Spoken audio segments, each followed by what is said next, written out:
오늘 하나님께서 우리에게 주시는 말씀은 디모데전서 5장 1절에서 16절입니다.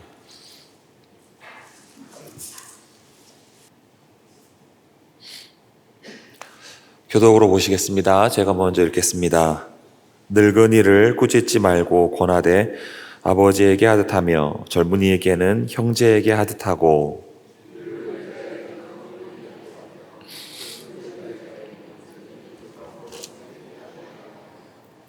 참 과부인 과부를 존대하라.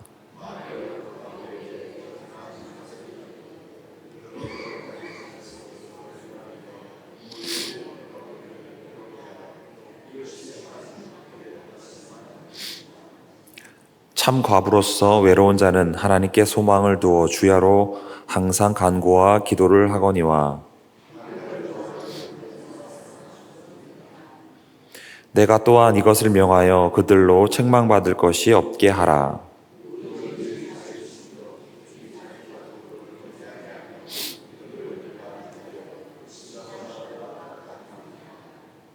과부로 명부에 올릴 자는 나이가 60이 덜 되지 아니하고 한 남편의 아내였던 자로서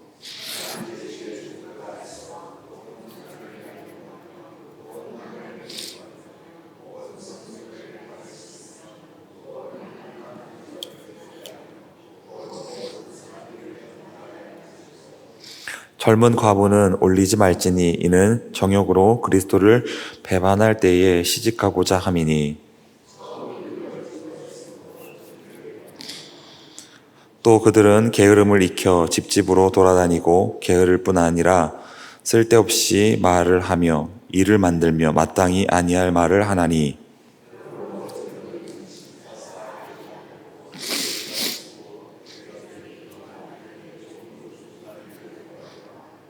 이미 사탄에게 돌아간 자들도 있도다. 만일 믿는 여자에게 과부 친척이 있거든 자기가 도와주고 교회가 지지 않게 하라. 이는 참 과부를 도와주게 하려 함이라. 아멘. 오늘도 하나님께서 말씀을 통해 저와 여러분에게 은혜 부어주실 줄로 믿습니다. 바울은 디모데에게 이렇게 명령을 했습니다. 오늘 본문 1절과 2절입니다. 늙은이를 꾸짖지 말고 권하되 아버지에게 하듯 하며 젊은이에게는 형제에게 하듯 하고 늙은 여자에게는 어머니에게 하듯 하며 젊은 여자에게는 온전히 깨끗함으로 자매에게 하듯 하라.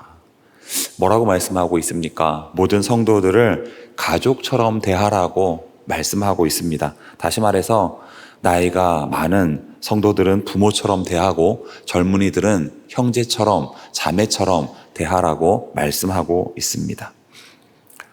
부모를 공경해야 한다. 누구나 다 알고 있죠. 그래서 사람들은 부모를 공경하기 위해 나름 최선을 다합니다.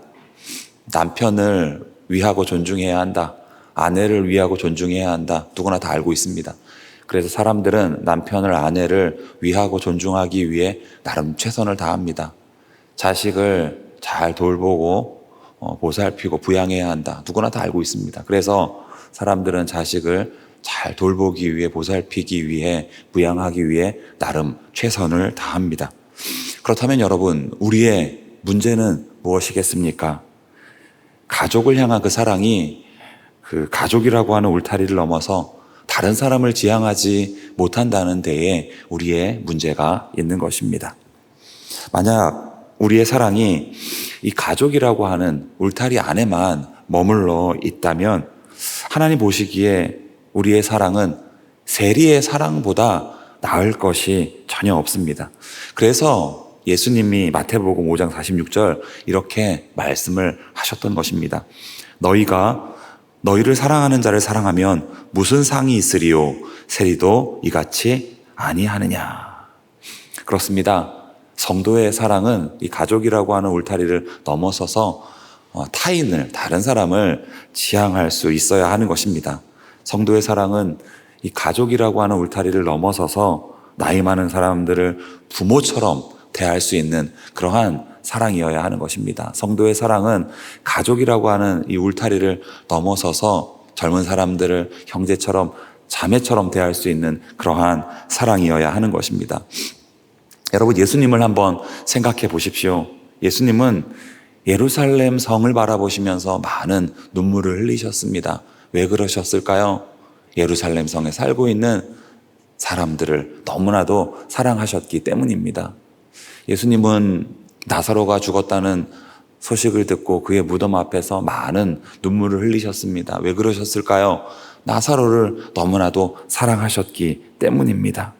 예수님은 나병 환자를 끌어안으시고 나도 너가 나았으면 좋겠다 하시면서 얼마나 마음 아파하셨는지 모릅니다. 왜 그러셨을까요?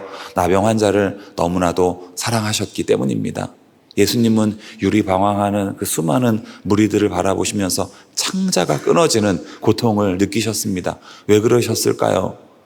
그 유리방황하는 수많은 무리들을 너무나도 사랑하셨기 때문입니다. 예수님은 가족이라고 하는 울타리를 넘어서서 모든 사람들을 아가페의 무조건적인 사랑으로 사랑하셨던 것입니다. 사랑하는 성도 여러분, 타인을 향한, 다른 사람을 향한 예수님의 이 사랑을 배울 수 있기를 바랍니다. 타인을 향한, 다른 사람을 향한 예수님의 심정과 눈물과 아픔과 고통을 느낄 수 있기를 바랍니다. 그래서 이후로는 이 가족이라고 하는 울타리를 넘어서서 모든 사람들을 가족처럼, 부모처럼, 형제처럼, 자매처럼 사랑할 수 있기를 바랍니다. 그럴 때 우리가 가는 곳마다 우리를 통하여 하나님의 나라가 임하게 될 것입니다. 그런가 하면 바울은 디모데에게 두 번째로 이렇게 명령을 하고 있습니다. 오늘 본문 3절입니다. 참 과부인 과부를 존대하라. 참 과부인 과부를 존대하라. 이게 무슨 의미일까요? 무슨 뜻일까요? 참 과부는 주위에 도와줄 사람이 없는 그러한 과부를 의미합니다. 그리고 존대하라의 원어적인 의미는 경제적인 도움을 베풀라는 거예요. 그러니까 이 참 과부인 과부를 존대하라, 이게 무슨 의미인가 하면 가난한 자들을 구제하라는 그러한 말씀인 것입니다. 레위기 19장 9절과 10절은 같은 맥락에서 이렇게 말씀을 하고 있어요. 잘 들어보십시오. 너희가 너희의 땅에서 곡식을 거둘 때에 너는 밭 모퉁이까지 다 거두지 말고 내 떨어진 이삭도 줍지 말며 내 포도원의 열매를 다 따지 말며 내 포도원에 떨어진 열매도 줍지 말고 가난한 사람과 거류민을 위하여 버려두라. 나는 너희의 하나님 여호와이니라. 뭐라고 말씀하고 있습니까? 쉽게 말해서 곡식과 열매를 거둘 때에 다 거두지 말라는 거예요. 밭이 있으면 내 귀퉁이는 거두지 말라는 것입니다. 이 곡식과 열매를 거두다가 이렇게 땅에 떨어지는 것이 있잖아요. 그거 줍지 말라는 거예요. 그대로 남겨두라는 것입니다. 그렇게 해야 하는 이유가 무엇이라고 말씀하고 있습니까? 그것은 가난한 자들을 위한 몫이기 때문입니다.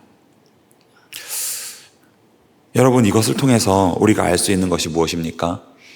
우리의 소유 중에는 가난한 자들을 위한 몫이 포함되어 있다는 것입니다. 하나님이 우리에게 주셨다고 해서 다 우리 것이 아니라는 거예요. 그 가운데에는 가난한 자들을 위한 몫이 포함되어 있는 것입니다. 여러분, 우리의 소유 중에는 11조라고 하는 하나님을 위한 몫이 있지 않습니까? 그런데 또 다른 11조가 있는 거예요. 이웃을 위한 몫이 있는 것입니다. 우리는 그 또 다른 11조를 하나님 앞에 이웃을 위해 이삭 줍기 헌금으로 드려야 하는 것입니다. 포도원 주인을 한번 생각해 보세요. 많은 일꾼들이 포도원에 들어와서 일을 하지 않았습니까? 그런데 어떤 사람은 1시간밖에 일을 하지 않았는데 포도원 주인은 그 사람에게도 하루의 품삯을 다 주었습니다. 1시간 일했으면 1시간에 해당하는 품삯만 주면 돼요. 그런데 주인은 하루의 품삯을 다 주었습니다. 왜 그랬다고 생각하십니까? 포도원 주인은 알고 있었던 거예요. 내 소유 중에 가난한 자들을 위한 몫이 포함되어 있다. 그래서 구제 차원에서 1시간 일한 일꾼에게도 하루의 품삯을 온전히 다 주었던 것입니다. 여러분, 우리가 살아가야 할 삶, 성도가 살아내야 할 삶이 바로 이러한 삶인 것입니다. 사랑하는 성도 여러분, 다시 한번 강조해서 말씀을 드립니다. 우리의 소유 중에는 가난한 자들을 위한 몫이 있습니다. 이 사실을 깨닫고 앞으로는 이후로는 조금씩이라도 우리의 물질을 들여서 가난한 자들을 도울 수 있기를, 가난한 자들을 섬길 수 있기를 우리 주님의 이름으로 축복합니다. 기도하시겠습니다. 하나님 아버지, 오늘도 이 새벽 귀한 말씀 허락해 주시니 참으로 감사를 드립니다. 오늘 주신 말씀대로 저희들 이후로는 모든 사람들을 가족처럼 사랑하게 하시고 특히 가난한 자들을 구제하며 이웃사랑을 실천할 수 있도록 인도하여 주옵소서. 그리하여 저희들이 가는 곳마다 저희들을 통하여 하나님의 나라가 임하게 하여 주옵소서. 오늘도 귀한 말씀 허락해 주신 것을 감사드리며 이 모든 말씀 우리 주 예수 그리스도의 이름으로 기도드리옵나이다. 아멘.